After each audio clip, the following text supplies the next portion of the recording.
Olá, meus irmãos, meus amigos. Aqui estamos chegando mais uma vez para mais um momento de estudo, mais um momento de reflexões acerca do Evangelho de Jesus à luz da doutrina espírita. E por isso agradecemos a este Pai de infinita bondade e amor, em Jesus de Nazaré, em especial por esses belíssimos ensinamentos que ele nos deixou. Aos espíritos amigos, agradecemos pelo amparo, pela proteção, pela assistência que sempre tem nos dado ao longo da nossa trajetória. Agradecemos a todos vocês que vão chegando e se conectando aqui conosco para estudarmos juntos o Evangelho de Jesus à luz da doutrina espírita. Sejam todos bem-vindos em nome do Senhor Jesus. Já recebam antecipadamente o meu abraço fraterno e de gratidão. Hoje, nesse dia 13 de agosto do ano de 2020, aqui nos encontramos para estudarmos mais um capítulo do livro Conduta Espírita.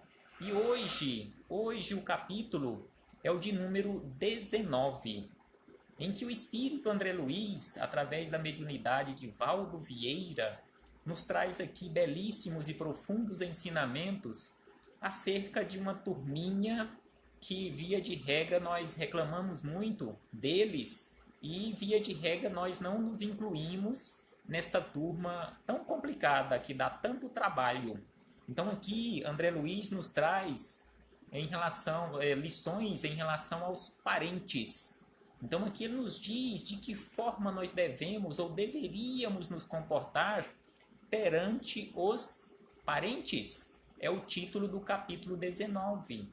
Perante os parentes. De que forma nós nos comportamos? De que forma, evangelicamente, moralmente, nós devíamos nos comportar? Então aqui André Luiz, neste capítulo 19, ele começa nos dizendo, e já dando um puxão de orelha, distribuindo aqui puxões de orelha para todos nós, e se incluindo nesta condição também, porque ele se inclui sempre nessas lições belíssimas, puxão de orelha, nesse sentido simbólico. Mas aí ele nos diz o seguinte: desempenhar todos os justos deveres para com aqueles que lhe comungam as teias da consanguinidade. Então vejamos que André Luiz aqui nos chama atenção em relação ao cumprimento dos nossos deveres para com os nossos parentes. Aqui ele não nos diz que nós devemos nos esforçar para cumprirmos a maioria, para desempenharmos a maioria dos nossos deveres, ou a maior parte, ou boa parte dos nossos deveres. Não, aqui ele nos chama atenção que nós devemos desempenhar todos os deveres perante aqueles que se encontram no nosso agrupamento familiar, em primeiro lugar, pelos laços da consanguinidade. E aí ele diz que os parentes são os marcos vivos das primeiras grandes responsabilidades do espírito encarnado. Então aqui ele nos chama a atenção que aqueles do agrupamento familiar, aqueles que estão conosco ali sob o mesmo teto, pelos laços da consanguinidade, são os nossos primeiros, são as nossas primeiras responsabilidades, as nossas primeiras obrigações. Aqui ele usam marcos vivos das primeiras grandes responsabilidades. Então não podemos de forma alguma deixarmos para depois ou negligenciarmos, porque sem sombra de dúvida que ao negligenciar ou deixar para depois o cumprimento desses nossos deveres, estaremos apenas adiando o resgate via de regra, de débitos do passado. Porque via de regra, ali sobre o mesmo teto, estão devedores e credores para aquele ajuste de contas. E aí ele diz na sequência o seguinte: intensificar os recursos de afeto. Então aqui vejamos que aqui ele não fala de recursos materiais. Aqui ele fala de recursos morais, recursos de afeto, recursos de compreensão, recursos de boa vontade para os afins mais próximos, que não lhe compreendam os ideais. Então aqui André Luiz, vejamos que a forma que ele coloca, que nós devemos dedicar maior atenção, maior afeto, compreensão, boa vontade, exatamente para com aqueles que são os maiores problemas do nosso ponto de vista, aqueles que nos trazem maiores problemas, ou que nós também trazemos para os outros. Então aqui, conforme ele nos diz, e Jesus nos fala que os doentes são os que precisam de médicos, então os espíritos amigos, assim como André Luiz aqui nos chama a atenção, que nós devemos dedicar maior atenção para com aqueles em que nós temos maiores problemas. Então aqueles que nós já somos, digamos assim, afinizados, já não tem tanta necessidade de dedicarmos tanto, porque o trabalho já está pronto, ou pelo menos já em vias de se concluir.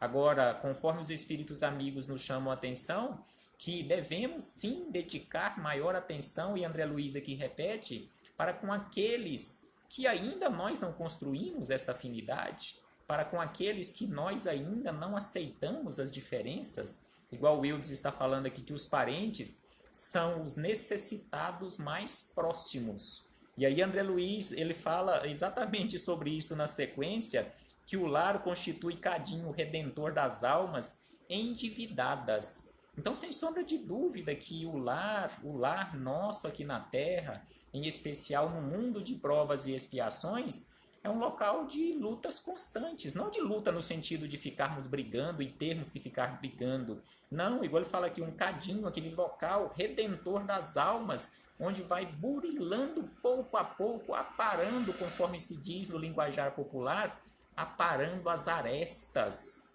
Não estamos aqui para brigarmos, apesar de isto acontecer com frequência, não aceitarmos as diferenças.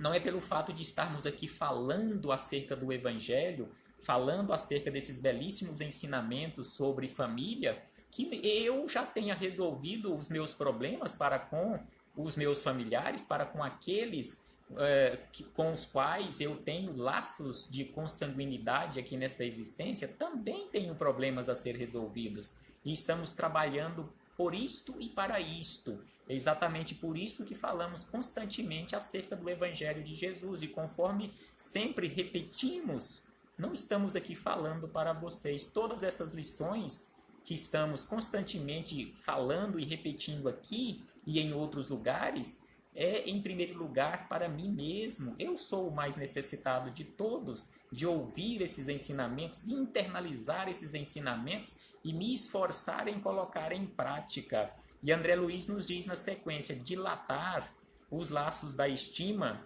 além do círculo da parentela. Então aqui, conforme ele nos chama a atenção, não podemos nos esforçar simplesmente ali no agrupamento familiar para resolvermos aqueles problemas, aquelas pendências, aquelas querelas no agrupamento familiar, sem se preocupar com os próximos mais distantes. Aqueles próximos, conforme o Eudes diz, aqueles próximos que não são tão próximos. Então precisamos sim dilatar esse círculo de parentela, além do círculo da parentela, porque conforme ele nos diz na sequência, uma frase acertadíssima, que a humanidade é a nossa grande família. Nós fazemos parte de uma única família, a família humana, todos filhos de um único Pai, todos filhos de Deus, e estamos aqui exatamente conforme Jesus nos orienta, para aprendermos a nos amar como irmãos. Irmãos que somos, filhos de um mesmo Pai. E aí ele diz, acima de todas as injunções e contingências de cada dia, acima de todos os problemas pelos quais estivermos ou venhamos passar, ele nos diz conservar a fidelidade. Conservar a fidelidade aos preceitos espíritas cristãos ou aos preceitos cristãos, a moral evangélica do Cristo. E aí ele diz, sendo cônjuge generoso e melhor pai, todos nós precisamos nos esforçar, porque para ser um bom pai, sem sombra de dúvida, é preciso aprender também a ser um bom filho. E aí ele diz, ó, filho dedicado e companheiro benevolente. Então é preciso ser um filho dedicado. Então, para nós, alguns de nós, mesmo com 40 e tantos anos, 50, 60 anos ou mais, que ainda temos a graça de ter algum pai ou a mãe ainda aqui conosco, já com a idade bem mais avançada, então precisamos, conforme nos diz lá nos 10 mandamentos mosaicos, aquele mandamento que nos fala sobre a necessidade de honrarmos pai e mãe, o 4º mandamento mosaico, e no Evangelho segundo o Espiritismo, no capítulo 14º, nos itens 2 e 3, os Espíritos amigos nos dizem que precisamos sim dar essa assistência, porque honrar pai e mãe não implica simplesmente naquele cumprimento de obrigação de respeitá-los, por exemplo, mas sim de assistir, de cuidar, de cercar eles de cuidados e solicitudes, assim como eles fizeram para conosco no início da nossa trajetória. Nós encontramos também sobre laços de família, além de no Evangelho segundo o Espiritismo, no capítulo 4º e neste capítulo 14º que acabamos de citar, nós encontramos também em questões do Livro dos Espíritos, e aqui nós temos a questão 681, onde nos fala sobre os laços de família e aquela obrigação de nós ali conjuntamente no agrupamento familiar, nos ajudarmos mutuamente. Igual está na questão 681, se a lei natural impõe aos filhos a obrigação de trabalhar por seus pais quando eles não puderem mais trabalhar, ou seja, assisti-los, cercá-los de cuidados. Sim, sem sombra de dúvida, conforme está aqui a resposta, que certamente como os pais devem trabalhar por seus filhos quando eles ainda não tinham ou não têm condições de se sustentarem por conta própria. E falando sobre parente, Joana de Ângeles tem belíssimos estudos acerca deste assunto. Nós temos também Emmanuel, muito estudo acerca deste assunto. Nós encontramos também lá no livro Consolador várias questões que tratam sobre este assunto.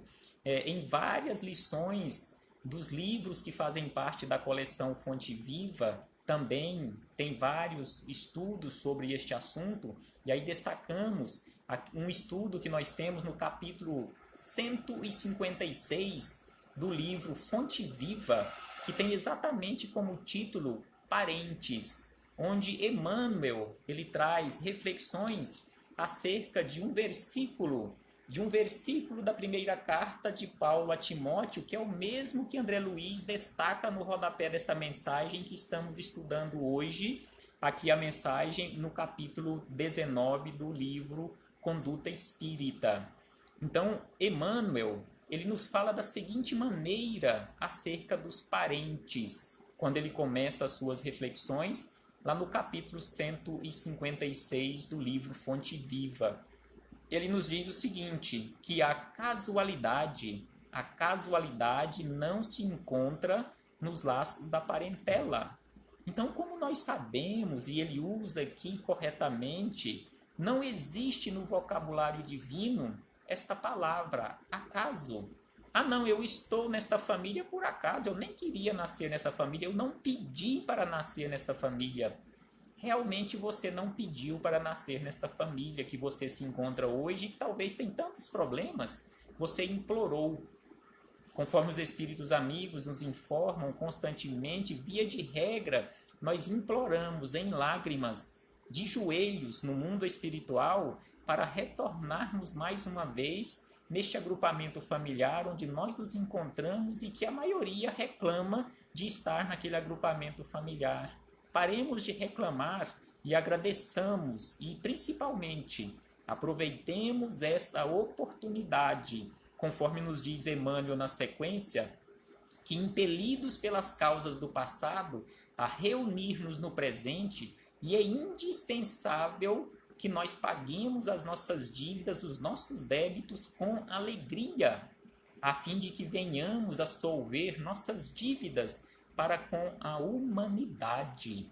Então aqui Emmanuel, no início dessas reflexões deste capítulo do Fonte Viva, ele nos chama a atenção que dívidas que nós temos para com alguns companheiros do agrupamento familiar, ela não é restrita simplesmente àquele companheiro do agrupamento familiar, é uma dívida para com a humanidade, porque nós fazemos parte desta única família humana. Então, sem sombra de dúvida que a dívida é para com todos. E aí Emmanuel ainda diz o seguinte, que inútil é a fuga dos credores que respiram conosco sob o mesmo teto.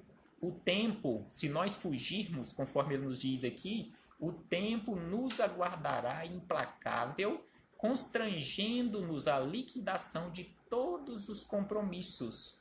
Então, se hoje nós fugimos das nossas responsabilidades no agrupamento familiar, conforme Emmanuel nos lembra aqui, o tempo nos aguardará implacável, constrangendo-nos, obrigando-nos à liquidação de todos os compromissos, com juros e correção monetária. Então precisamos, sem sombra de dúvida, irmos trabalhando pouco a pouco ali no agrupamento familiar, um auxiliando o outro nos seus momentos de fraqueza, dando a mão nos seus momentos de queda e aprendendo juntos, porque é exatamente por isto que estamos ali e também para isto estamos ali no agrupamento familiar. E aí ele diz ainda na sequência que sem dúvida, aqui ele não deixa dúvida nenhuma, Emmanuel, que sem dúvida a equipe familiar, vejamos o termo que ele utiliza aqui, a equipe familiar no mundo nem sempre é um jardim de flores.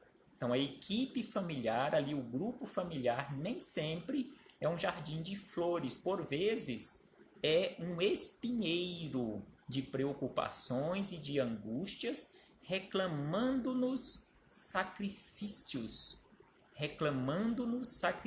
É um espinheiro de preocupações e de angústias. Quantas famílias é exatamente desta forma, composta ali desta forma, como sendo um espinheiro de preocupações e angústias constante e principalmente sacrifícios enormes por muitos companheiros ou por parte de alguns companheiros que fazem parte ali do agrupamento familiar, em especial aquelas companheiras que se encontram ali na condição de mães dedicadas. Então aqui Emmanuel nos deixa estas lições belíssimas, que vamos fechar este parêntese aqui com Emmanuel, porque a lição ela é um pouco extensa depois, cada um que tiver o Fonte Viva pode ir lá, pensar lá no Fonte Viva, esta mensagem número 156, e beber nesta fonte, estes belíssimos ensinamentos. E voltamos aqui às palavras de André Luiz, quando ele nos diz da seguinte maneira: cada semelhante nosso é degrau de acesso à vida superior, se soubermos recebê-lo por verdadeiro irmão.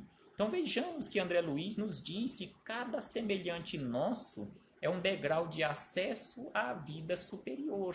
Não é aquele degrau de acesso que, via de regra, nós queremos usar para subirmos na vida material. Não, sem sombra de dúvida que não é assim, mas esse degrau de acesso, conforme ele nos diz aqui, se soubermos recebê-lo por verdadeiro irmão, este degrau de acesso nesta imensa escada, infinita escada evolutiva que nós temos pela frente, esse degrau de acesso à vida superior.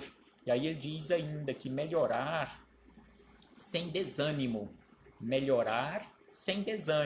os contatos diretos e indiretos com os pais, irmãos, tios, primos e demais parentes nas lides do mundo, para que a lei não venha cobrar-lhe novas e mais enérgicas experiências em encarnações próximas. Então aqui André Luiz ele fala quase que igual Emmanuel, que nós precisamos aproveitar esta oportunidade.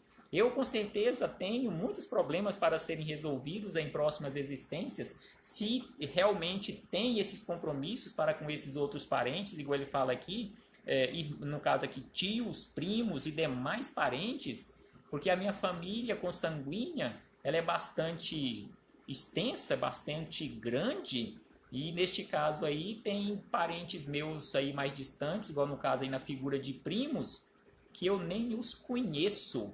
Eu sei da sua existência, mas não tenho contato nenhum, desde pequeno não tenho contato nenhum. Se eu tiver algum compromisso para com aquele companheiro, sem sombra de dúvida, que vai ficar para uma próxima existência, conforme nos chama a atenção aqui André Luiz. Até mesmo irmão consanguíneo, tem irmão meu consanguíneo que mora muito distante, que há mais de 20 anos eu não tenho contato com ele, e nem ele comigo. Então, sem sombra de dúvida, que vai ficar para uma próxima existência. E aí ele nos diz ainda, para encerrar, que o cumprimento do dever, aí ele começou lá no primeiro parágrafo falando sobre a necessidade de cumprirmos com os nossos deveres, e volta aqui no final a reforçar isto, que o cumprimento do dever, criado por nós mesmos, é lei do mundo interior, a que não poderemos fugir, a lei que está na nossa consciência. Deste tribunal,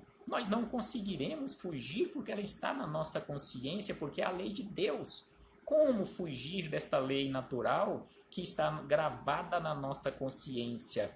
E aí ele encerra aqui dizendo que imprimir em cada tarefa diária os sinais indeléveis da fé que nutre a vida, iniciando todas as obras no âmbito estreito da parentela corpórea. Então prestemos atenção que aqui ele encerra dizendo que toda atividade que formos realizar, atividade benemerente, nós precisamos começá-la exatamente no nosso agrupamento familiar, iniciando todas as boas obras no âmbito estreito da parentela. E muitos de nós saímos do agrupamento familiar e vamos, às vezes, distantes, bem distante, para praticarmos uma caridade, uma benemerência, e deixando de assistir e praticarmos estas boas obras para com aqueles com os quais nós temos maiores e primeiros compromissos. E aí ele encerra dizendo, temos na família consanguínea o teste permanente de nossas relações com a humanidade. Então aqui ele diz que é um teste permanente para com a humanidade. Sem sombra de dúvida que é este teste permanente, e para este teste permanente é que nós, para cumprirmos, passarmos por este teste permanente, é exatamente com esta finalidade que nós nos encontramos aqui na Terra, inseridos em primeiro lugar nesta microsociedade que nós conhecemos com o nome de família. E é exatamente esta microsociedade família que fornece cidadãos transformados ou deformados para a macrosociedade lá fora. Então, se nós temos hoje administradores públicos que não são bons administradores, não é culpa da macrosociedade lá fora, é sim culpa da microsociedade família. Se os problemas que refletem na sociedade lá fora, como nós sabemos, eles têm início na microsociedade que nós temos com o nome de família, a solução para estes problemas também tem sua origem exatamente na família. Cuidemos das nossas famílias, que sem sombra de dúvida nós estaremos em condições de fornecer para a macrosociedade um produto de qualidade, um cidadão verdadeiramente transformado para o bem e pelo bem. Então aqui no rodapé desta mensagem, conforme havíamos dito anteriormente, André Luiz cita Paulo de Tarso em uma carta a Timóteo, dizendo, mas se alguém não tem cuidado dos seus e principalmente dos da sua família, negou a fé e é pior que o infiel. Então nós precisamos sim cuidar da nossa família, ampliarmos além desses círculos consanguíneos, mas a nossa responsabilidade maior e primeira é para com estes que estão conosco sob o mesmo teto. Reflitamos sobre isto, meus irmãos, e coloquemos mãos à obra para realizarmos e cumprirmos a nossa tarefa, cumprirmos os nossos deveres aqui, em primeiro lugar, nesta microsociedade onde nós estamos inseridos, a nossa família. Paz aos nossos corações e até a próxima oportunidade, se assim o Pai nos permitir. Muito obrigado a todos. Recebam mais uma vez o meu abraço fraterno e de gratidão. e pratiquem uma caridade, passe adiante este material se ele te serviu para as suas reflexões. Leve a outros companheiros a oportunidade também da reflexão. Abraço fraterno e que Jesus nos envolva hoje, agora e sempre, e que assim seja.